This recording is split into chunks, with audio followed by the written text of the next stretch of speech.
Okay, this is the meeting of the Medical Board of California, Panel A, and we're now in open session of the case of Dr. Lara. The panel members here have already introduced themselves previously, but I'll have them go around the room and then we'll introduce, the judge will then take over, the ALJ will take over, and then we'll go from there. So to my left. Dr. Andy Hawkins.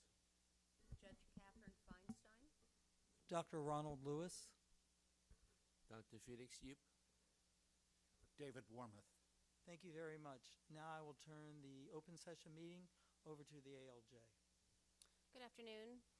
We are on the record before the Medical Board of California, Panel A, in the matter of Dr. Adrienne Elizabeth Lara, Medical Board case number 16-2010-206514,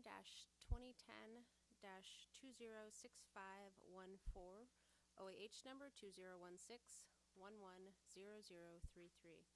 This is the date, time, and place set for oral argument in the notice of hearing for oral argument. My name is Heather Rowan. I'm an administrative law judge, and I have been assigned to preside over this hearing. Prior to opening this session today, we established that there is a quorum of the Medical Board panel, and they have each identified themselves. May I take the appearance of counsel, starting with the Attorney General, please? Good afternoon, Your Honor. My name is Vladimir Shalkovich. I'm a Deputy Attorney General. I represent the complainant in this case, the Executive Director of the Medical Board.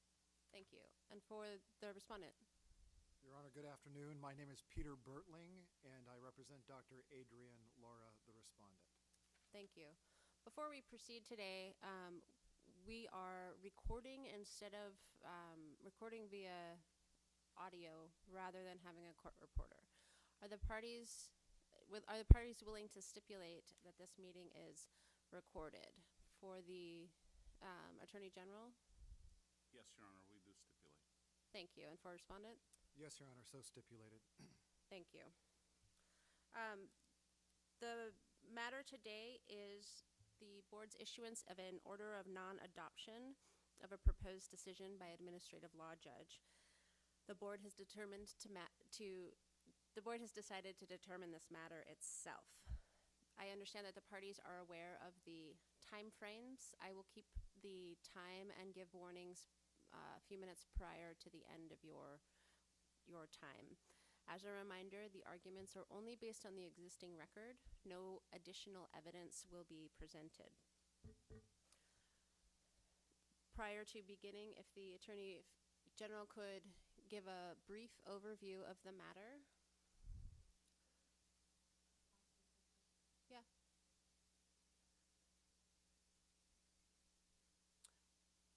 Before you begin, I want to reflect for the record that Dr. Lara is present today with counsel. Thank you. Go ahead and proceed. Okay, thank you, Your Honor. Ladies and gentlemen of the board, this is a case that involves the quality of care that was delivered by Dr. Lara to 3 separate patients. The first patient, her initials are MT. She had a prior history of gestational diabetes and a C-section delivery, and Dr. Lara took care of her during her prenatal period. Dr. Lara at the time had no privileges to perform the second C-section that this patient needed at any hospital, and unbeknownst to this patient, she had no intention of delivering this baby personally. She was going to refer her out. The patient complained to the board because when her pregnancy became high risk because of repeat instance of gestational diabetes and severe anxiety that led to panic attacks and a prescription of Ativan by Dr. Lara, unexpected to the patient, Dr. Lara discharged her from her practice. That's what led to the complaint in this case. The second patient, her initials are CK. She underwent liposuction of her inner thighs. She wanted to get what is known as a thigh gap in pop culture. What she did get from Dr. Lara was a deep disfiguring gash on her inner thigh, and so she complained to the board about it. The board's expert witness, Dr. Michael Schwartz from Pasadena, California, opined deformity that was caused by overly aggressive liposuction technique, and that it was departure from the standard of care to have performed in this way. And so for that reason, the second case was a part of the accusation as well. The last patient, YC, was also a liposuction patient. She underwent liposuction of her outer thighs and flanks. She was unhappy with her results and complained to the medical board. She suffered also contour deformity on her outer thighs. That's what brought about the complaint. The review of the care in that particular case, the opinion of the expert, medical board's expert, was that YC's deformity was not as severe as the other patient, CK, and although it wasn't perfect, it was within the universe of outcomes that could be expected. However, review of Dr. Lara's medical records led to charges in the accusation because the records were inaccurate and inadequate. That's the 3 patients that are subject of the accusation. The proposed decision that was prepared by Administrative Law Judge Carla Garrett is 41 pages, single space. It is an extremely detailed, well thought out. Can I interrupt you? The overview of the case, I appreciate that. If you wanted to just talk about the decision and your arguments, we can move on to that. Very well. The only thing I wanted to point out to the board is that the proposed decision is very well written and that it is an accurate representation of what occurred at the hearing. Thank you. Thank you.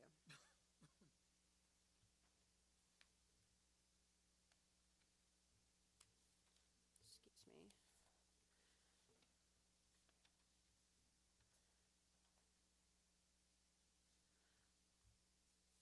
Now, I believe that, Counsel for Respondent, you have an opening argument prepared?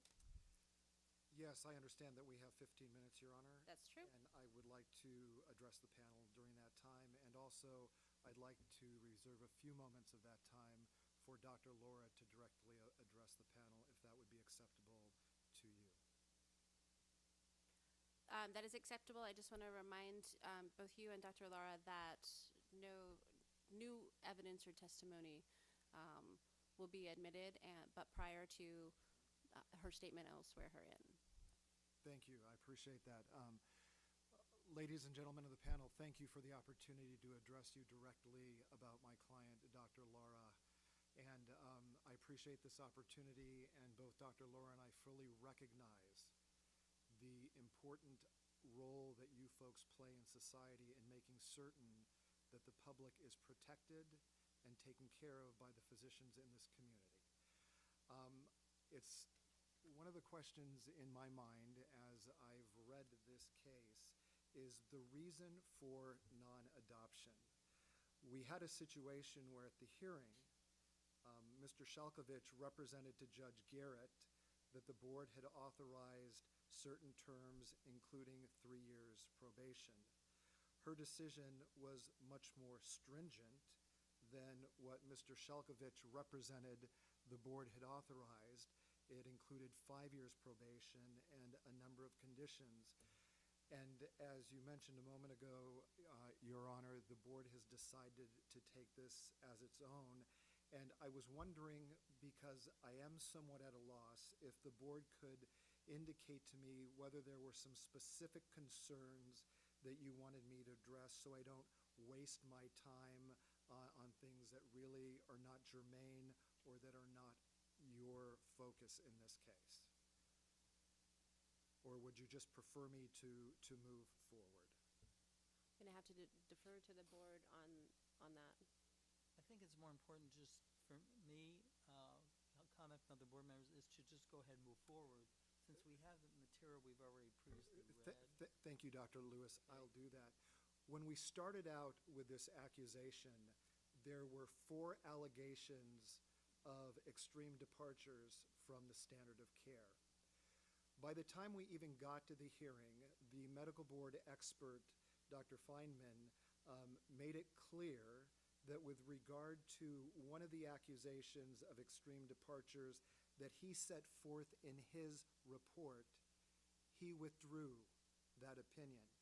The reason he withdrew that opinion, as set forth in the record, is he was provided with information and explanations that he didn't have because in the underlying investigation, that information wasn't obtained for whatever reason.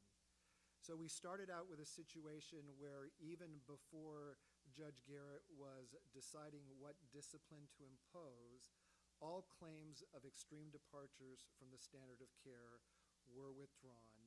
And then the case focused primarily on three issues. The first issue, which Dr. Lara fully recognizes is a problem, and it became much more apparent to her as the hearing went forward, is she needs direction and some training on medical record keeping courses. If the board were to look at page 34 of Judge Garrett's decision, under her analysis, paragraph number 12, there are 8 areas where there are deviations or causes for discipline that are identified. And if you look at those 8 items, 5 of them deal with medical record keeping. For example, number 2, she says, failure to adequately document the care and treatment. Number 5, failure to adequately document patient YC's liposuction procedure. Number 6, failure to document the operative note. Number 7, failure to add the saline solution and document that had been documented. And then number 8, failure to adequately document. So we recognize that that's a significant issue that the board should address. And the question is, what is the appropriate remediation for that? Because as we all recognize, the purpose here is not punishment. And I think that the recommendation that the board authorized Mr. Shalkovich to make and that Judge Garrett did make was that Dr. Lara take a medical record keeping course similar to the one at PACE that's offered here at the University of California, San Diego. So we have 5 instances where there were medical record keeping issues. Dr. Lara did not try to explain them away. She recognized that those were a problem, and she wants to do what's best for her in being remediated on that issue. The other 2 issues dealt with an obstetrical patient. And I do want the board to understand, as you consider your remediation from this point out, that Dr. Lara has made a very difficult decision for her to make. Mr. Shalkovich is right. She does not have hospital privileges at any of the hospitals in Ventura community. And she has made a difficult decision in that her joy as a physician has been an obstetrician, to bring babies into the world, to nurture parents through the prenatal care, and she is no longer practicing obstetrics, and she will no longer practice obstetrics. She has given that up as of a few months ago. So I would ask that the court and the members of the panel consider that as you look at what remediation is important. And the reason I bring that up as well is you're aware that before this accusation, Dr. Lara had been on 35 months of probation for 2 instances of obstetrical care. And those obstetrical issues dealt with a baby who was being delivered, and as the baby came out, it dropped into a chamber that was there, and that was one of the things that she agreed would be cause for discipline. The other one was when she was doing an emergency cesarean section and the scalpel hit the baby's forehead. Those were the 2 obstetrical bases for putting her on the 35 months probation in the past. And when Judge Garrett made her decision, she indicated at page 13, on paragraph 13 of page 34, that that was a great concern to her, this prior discipline. So the prior discipline, which dealt with obstetrics, solely obstetrics, it didn't deal with medical record keeping. It didn't deal with liposuction issues. It dealt with those 2 instances that I've identified for you and which Judge Garrett has set forth in her decision. I would agree with Mr. Shelkovich that it is a well-reasoned decision. I think that she gives factually accurate information for the most part, and so that information is contained in there. Sir, you have 3 minutes if you are reserving 5 minutes for Dr. Lara. So what that leaves us with is it leaves us with a situation where we have a patient who had an adverse reaction from liposuction. And she didn't get the cosmetic result that was desirable to either her or Dr. Lara. And there seemed to be some belief that Dr. Lara didn't understand that it was over-resection of the fat and tissue that caused this undesirable cosmetic result. But that's really not what happened here. Dr. Lara fully understood that over-resection could cause this result. That is clear from the record. What she was trying to explain was that there were certain mitigating factors that could be done to improve that result, which the patient never had done. And she was just trying to explain that if those things would have been done, she might have had a much better cosmetic result. Dr. Lara fully understands that over-resection of fat and tissue can cause an abnormal or deformity. In fact, it's part of the informed consent that she provides to the patients when she's discussing the potential issues. So there really wasn't a lack of knowledge on her part. And the basis for the experts understanding that she thought that there was nothing wrong with her resection causing the problem actually came from a misinterpretation of the interview that she had with the medical board. And if you've had an opportunity to look at the record in this case, it took several times scheduling with Dr. Lara and the medical board to get that interview done, because this was at a time in Dr. Lara's life, as the record reflects, when she was being treated for stage 3 colon cancer, and maybe her answers during that interview didn't come out as articulately as she would have liked. So I don't think that there's really this concern, or there should be a concern, that she doesn't understand that over-resection can cause an adverse cosmetic deformity. And I would ask you to consider that.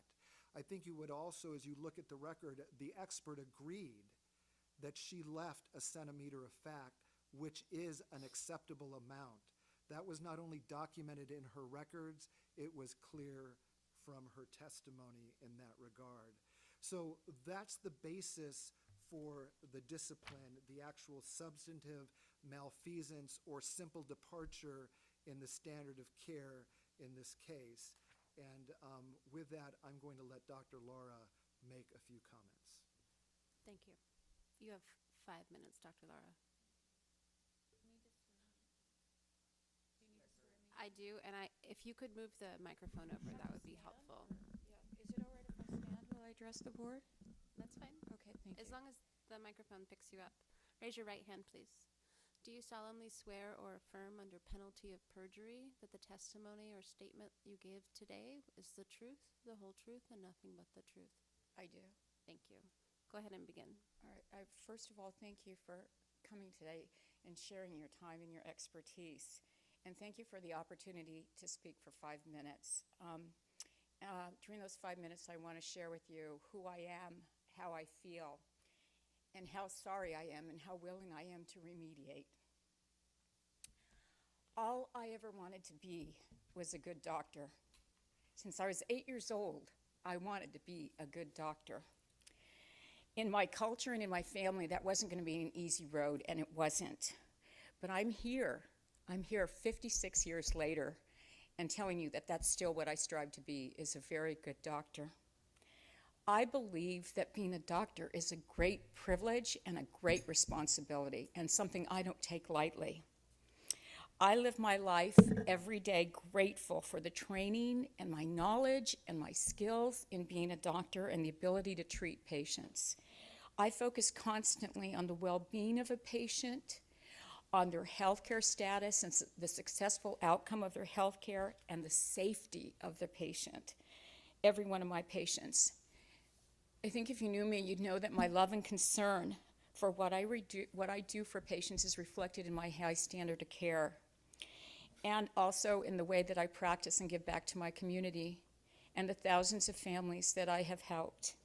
Being a doctor is my highest calling. The mistakes that you have before you, I don't take lightly. They're important, and I see them seriously. I should have documented specifics in the restrictions regarding Ativan and pregnancy. I should have documented that and been specific. I should have documented my calculations for lidocaine. I should have had more adequate medical records, and I'm sorry, and I know that.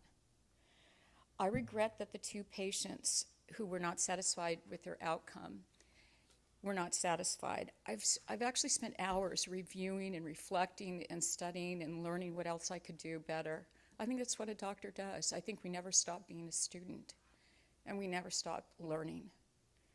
I do have to admit that I'm grateful for the over 2,000 cases, though, of patients that I've done liposuction on that have been grateful and have expressed satisfaction.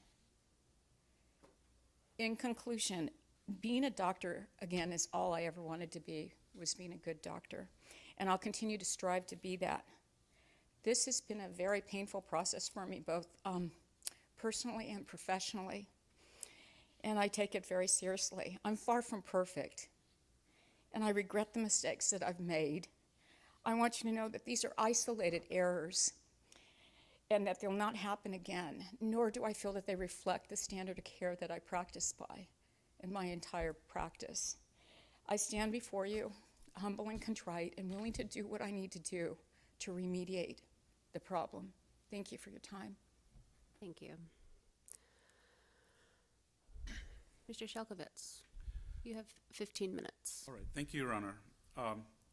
This case, ladies and gentlemen of the board, does present a situation where Dr. Lara has had prior discipline, and here she is facing discipline once again.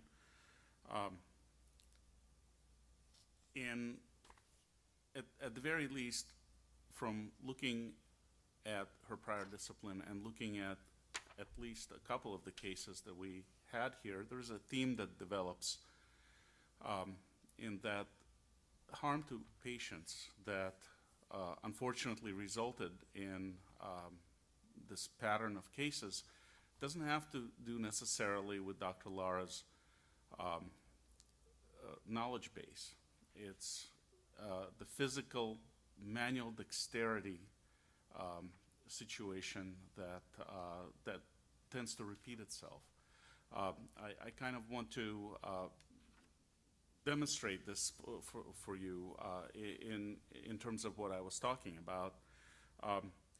The issues that led to prior discipline were as follows. In 2007, while Dr. Lara was performing a vaginal delivery at St. John's, the baby slipped through her hands and fell into the plastic bag used to collect blood and fluids from delivery, which was located under the mother's buttocks. The incident caused the detachment of the baby's umbilical cord. It's an unusual thing for a delivery physician who, they call it catching the baby, to drop the baby. And it kind of shows perhaps an issue with manual dexterity. In 2008, when Dr. Lara was delayed in delivering a breech baby at St. John's, again, she performed an emergency C-section, during which she cut the baby with her scalpel during delivery. Respondent also caused the separation of the uterine vessels of the mother, which led to massive bleeding and resulted in a urologist having to be called to place stents in the patient's uterus. It's a very painful injury and a very serious event, again, caused by a misguided scalpel in Dr. Lara's hands. So these incidents led to loss of privileges and eventually led to board discipline and following which Dr. Lara had no admitting privileges at any hospital. She was placed on 35 months probation, which was completed in September of 2015. While she was on probation, the board received these 3 complaints that I mentioned to you before. Those 3 complaints were investigated. The investigations didn't complete until Dr. Lara's probation was over. So unfortunately, as soon as she was done with her probation, she was facing additional charges. During that probation, she was required to, and she did successfully complete a PACE course. She was also required to complete an education course of 40 additional CME hours for each year of probation, aimed at correcting the problems in her practice that led to the original discipline. Dr. Lara has sold herself a little bit short when she was presenting, when Mr. Bertling was talking about her, when she was telling you about her history. Dr. Lara was a clinical instructor at Harvard Medical School. She was the lead or head resident in the OBGYN department of the teaching hospital there. Her problems are not going to be corrected by doing some studying and taking a few tests. She is a brilliant person who can pass a test without a problem. The problem that is evidenced in these 2 cases that happened before, and then the subsequent case of, actually 2 cases of patients who undergone liposuction, and their liposuction resulted in disfigurement. One of them was not so bad, but CK certainly was very bad enough for a plastic surgeon to find that there was a departure from the standard of care because of the massive amount of excessive resection by a cannula in Dr. Lara's hands. And so when I was giving my closing argument to the administrative law judge, I tried to point that out. In fact, we had an exchange with the ALJ during which I said, well, she already took the PACE class, the PACE course. She already passed it. There's no sense in sending Dr. Lara back to PACE once again because, again, her original PACE was the result of OBGYN.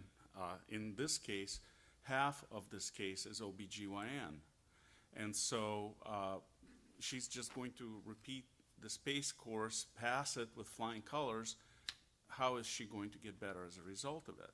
And so I suggested to the ALJ that there were a couple of alternatives, maybe to order additional CME in the area of liposuction.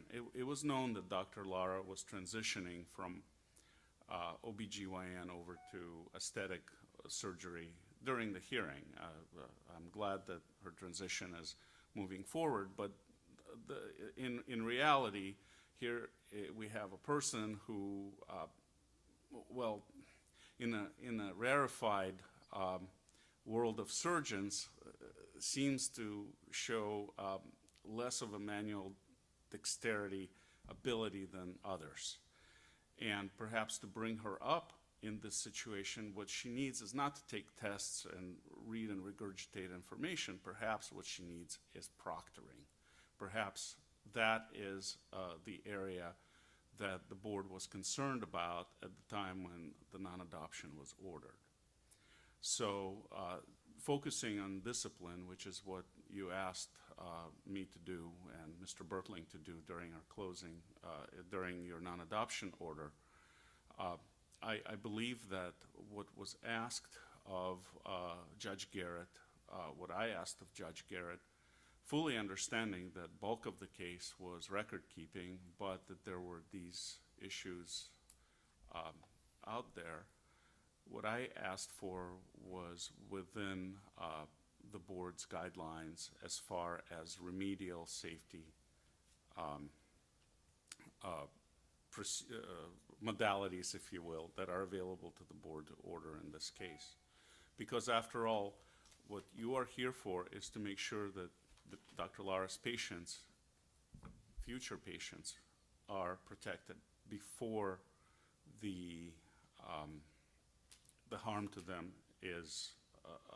occurs. And as Dr. Lara indicated to you, she wants to get better.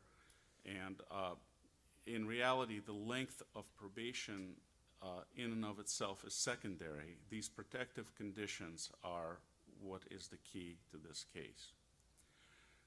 So that is the argument directed at penalty.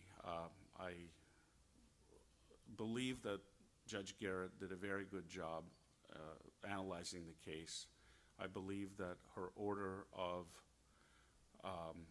probation and the remedial conditions that she ordered were within the board's guidelines.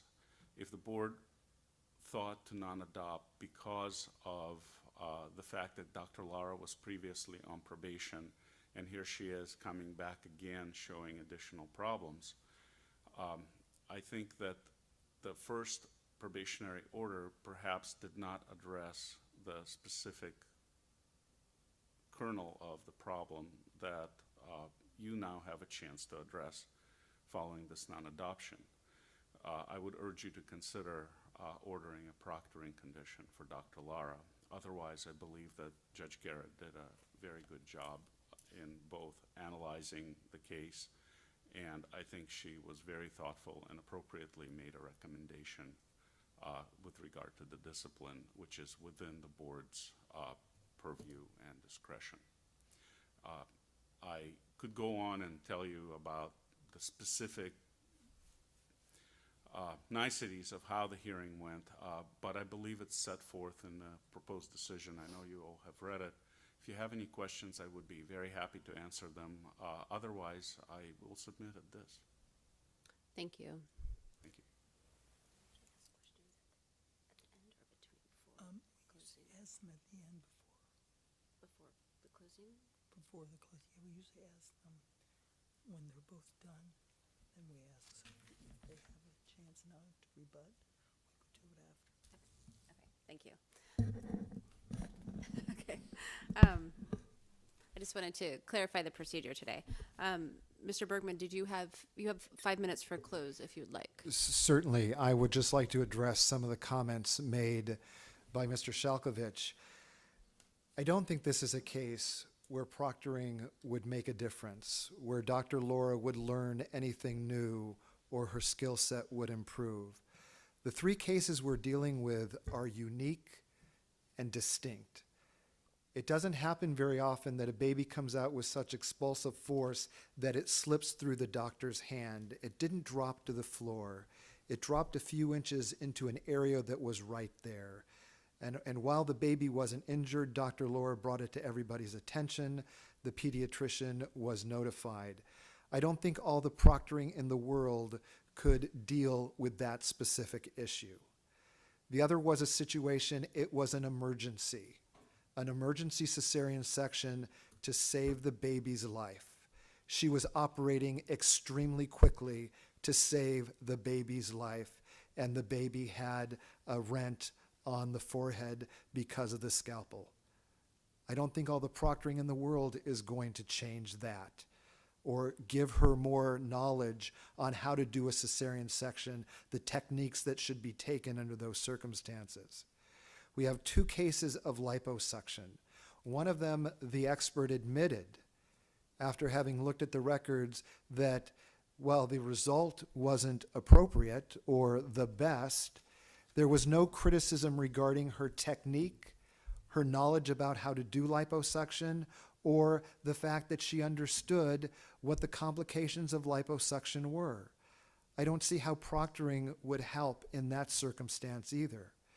In the other case, where it was documented in her notes, as the expert recognized, that she says in her notes, here's what I am doing. I am checking to make certain that there's the inch of fat that should remain. These are things that proctoring aren't going to change. The proctor can't even visualize that, and the result from a cosmetic procedure like that doesn't even become apparent for several days after the fact. So having a proctor there to see whether she's holding the cannula correctly or whether she's pinching enough for skin, I don't think is going to really make any difference in these circumstances, particularly when you look at the fact that she has performed thousands of liposuction procedures where the result is favorable and the patient is pleased. So I don't think proctoring would be one of those things that would protect the public or be necessary to remediate Dr. Lara. I do recognize, and as Mr. Shalkovich pointed out, during the first discipline, 35 months of probation, there were no questions regarding Dr. Lara's medical record keeping. There was no discipline posed about medical record keeping. I think it would be entirely appropriate for that to happen under the circumstances of this case, because really the question is, what does she need to remediate? I appreciate Mr. Shalkovich's recognition that she is a well-trained physician, that she understands that she went through PACE with flying colors, with no remediation made after she goes through the week program there, with no recommendations for any kind of further training, because she does dedicate herself to not only learn through things like that, but continuing education, regardless of whether it's imposed by any board. You have 1 minute. So that's the final thing that I want you to understand with regard to this liposuction case.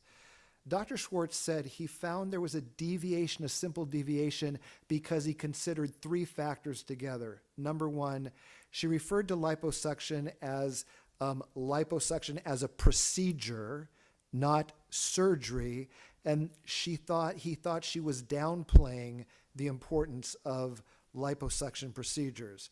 Dr. Garrett didn't recognize or believe that.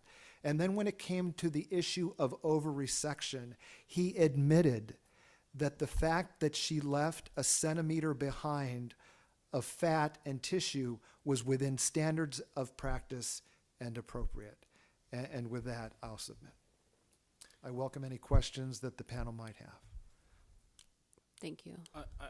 I do have one point with regard to what Mr. Bertling said. I don't think it'll take me the entire 5 minutes. Well, I don't know that he gets 5 minutes.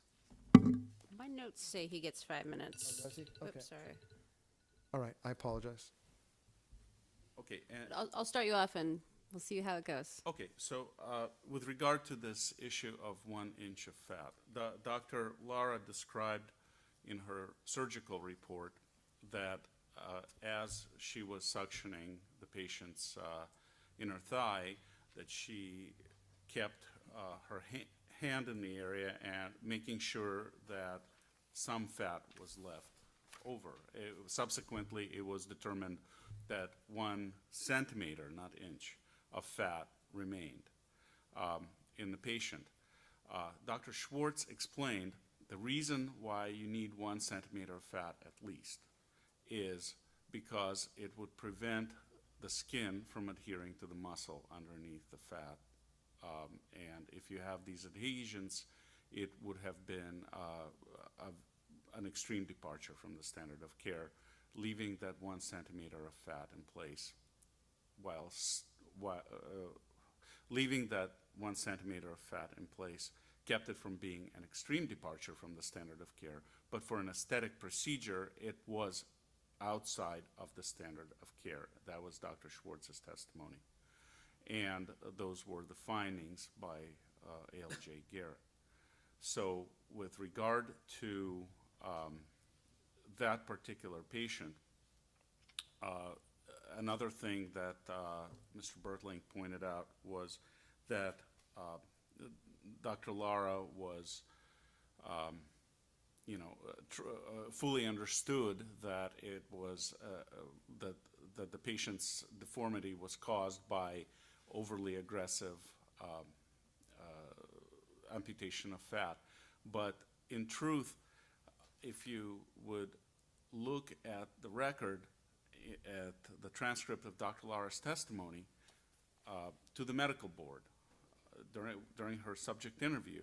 What she was doing wasn't being forthcoming. She was being coy. She said, well, you know, I don't know if it was liposuction. I don't know if it was because she didn't take Motrin. I don't know if she was non-compliant. And in fact, during the hearing, Dr. Lara had based her defense to this liposuction case on the issue of the patient being non-compliant. And when the situation was analyzed, it turns out that the patient was perfectly compliant, and in fact, the patient came to all of the critical follow-up appointments. And the one appointment that was missed, and which resulted in a 6-week almost window of the patient not being followed, wasn't because the patient didn't come to the appointment, it was because Dr. Lara didn't come to that appointment. The patient was there looking for her, but she wasn't there. So the bottom line is, I believe that this suggestion that I made for the board to reconsider the proposed decision, I think the board would be well within its discretion to consider proctoring. And I believe, once again, that the proposed decision by Judge Garrett is a very good decision, and I would recommend to the board to adhere to it. Thank you. Thank you, sir. Does the board have questions? Let's start with my farthest left. Go. Thank you very much. So Dr. Lara, can you tell us what is your motivation for offering to limit your practice going forward to gynecology alone? Why are you offering that? For one thing, it has to do with the fact that I don't have privileges at a hospital right now. I had a call group that was doing all of my deliveries, and I'd call groups at the various hospitals of my colleagues. And right now, it's better for me not to do obstetrics because I can't offer that delivery to them of myself. And the other thing is because of my health. I'm going to interject, because we don't have a court reporter here. If you could say your name before you speak, I think it will help the transcription later on. Thanks.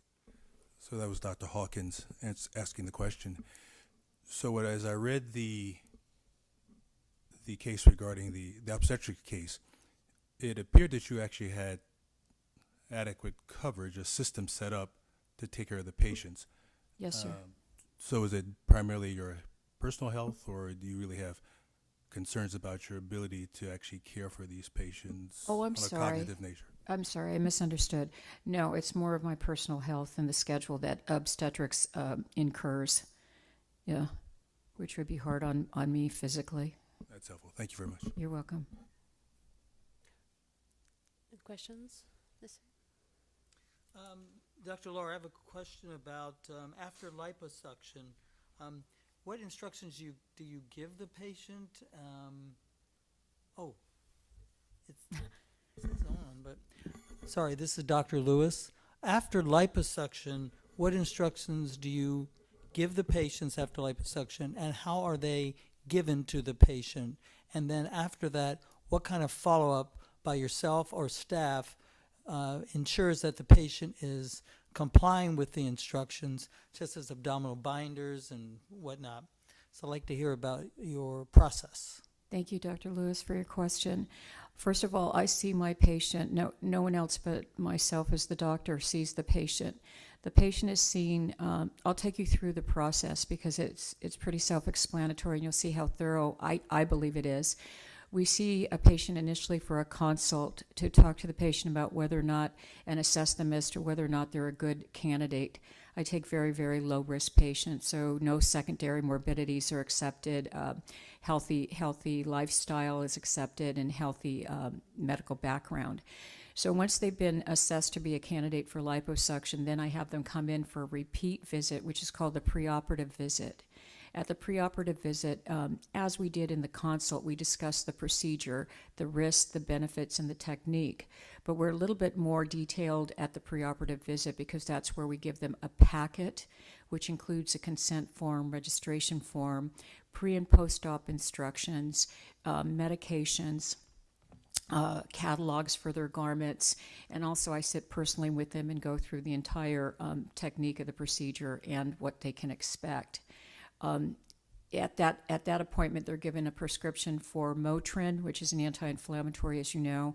They're given a prescription for a narcotic for excessive pain, and even though the medical literature doesn't support it, they're given a prescription for Keflex or cephalosporin to prevent, as a preventative measure for infection. The usual infection rate in liposuction is about 1 in 1,000, and knock on wood, we're running pretty well with that too. So even though the medical literature doesn't support it in my practice because of wanting to negate risks, I give them that. Then the third appointment is when they actually come in for their procedure. In the procedure in the morning, we do another informed consent. So we go over the entire consent form again and go over the risk, benefits, and technique of the procedure. And on that day, they're given another information sheet that says what the immediate post-op care is, not the long-term care of garments or taking Motrin, but what to do exactly that night. In addition, after the procedure or before the procedure, I give every patient or their loved one, their person that they're with, I give them my cell phone number. And I tell them very openly to text me, that there's no silly or no dumb question. I've even been asked whether or not you can have a tuna sandwich after lipo, so not to be afraid of asking anything. So often my patients will text me that night with their questions. I don't want them to feel alone. Then their post-op care is as such. If they have a procedure, I see that patient within 3 days after the procedure. So I want to see how they're doing, investigate the sites and see how they're doing, give them advice.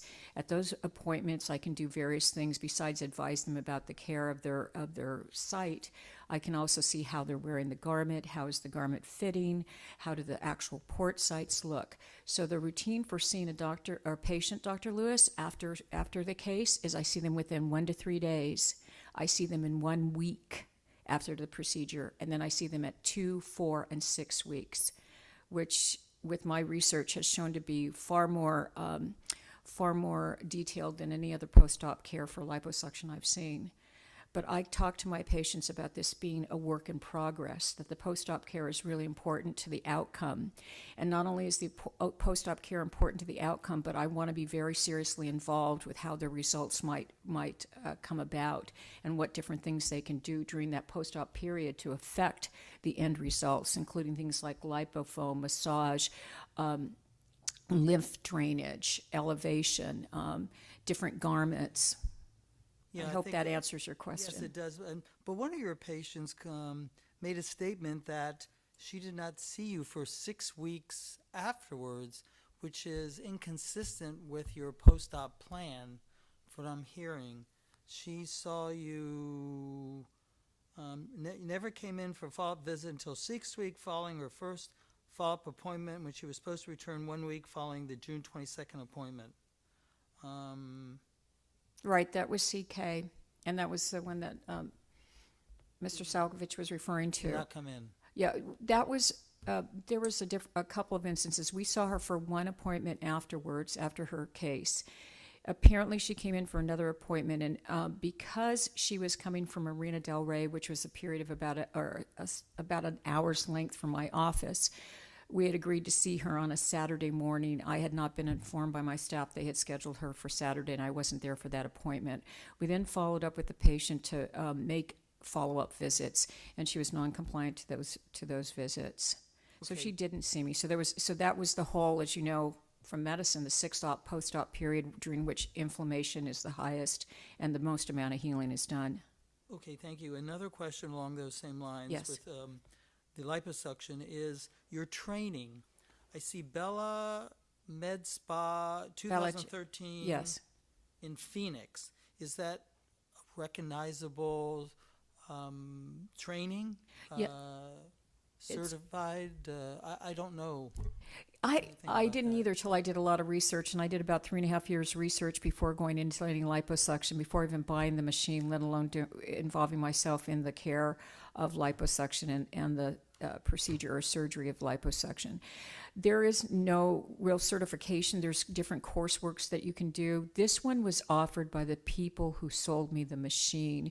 And so it's a doctor who is a plastics or cosmetic specialist in Phoenix who works specifically with the type of machine that I bought, which is the kind of machine that has had the least amount or has had no FDA complaints like some of the other machines. It's out of Europe, and it uses a vibration or a very non-threatening, non-invasive sort of technique for creating good adherence and a creation of collagen. So anyway, so I went to the specific doctor who used the specific machine to train me on the specific technique. Good. You made a statement about, I think you made a statement about giving up a practice, giving up OB/GYN. You know, when you get a license, state of California, you're licensed to practice all forms of medicine. Right. It depends on the hospital and the privilege and stuff. So, you know, you could give up OB/GYN today, and tomorrow you could say, you know, I didn't want to give it up. So just to let you know that, I mean, we hear these statements, but having a license, unless we place certain restrictions on it with whether it's proctoring or whether it's limitations in types of procedures, you can go out there and practice. So not that you need, understand? By saying Let me giving see if up I understand, OB/GYN, Dr. Luce. Are you suggesting that the fact that I've said that I've given up OB, that I might just be saying that to the board to appease them? what I'm or- saying is what the law says, that you could still do it. So we have to take all that into consideration. I have no plan to do it, and I would hope that, I hear you, and I hear what you're saying. I'm just making a statement for you, is that you could later on. are you suggesting that the board might I'm not make it- suggesting anything, Dr. Lara. I'm just saying, making a statement about the law, just to be aware Okay. of the law. Okay? I have no intention of ever practicing OB Okay, again. let's, Okay. I think you're both on the same page. Do you have Yes, another yes. question? And one more question for the District Attorney General. You talked about manual dexterity, that she doesn't have manual dexterity, and I'm just going to throw this out there, whether you answer or not, it's fine. Have you ever delivered a baby? No, have not. I did watch 3 of them before. Thank you, Dr. Luce. I have no further questions after that. Thank you very much. Dr. Yip? If you could state your name, please. I was going to. Dr. Felix Yip. Dr. Laura, you mentioned you have done 2,000 liposuction Yeah, a I've little seen- over 2,000, Dr. Yep. since 2013. Yes. So was like No, 5 no, years? that's since I've done them for the last 5.5 years.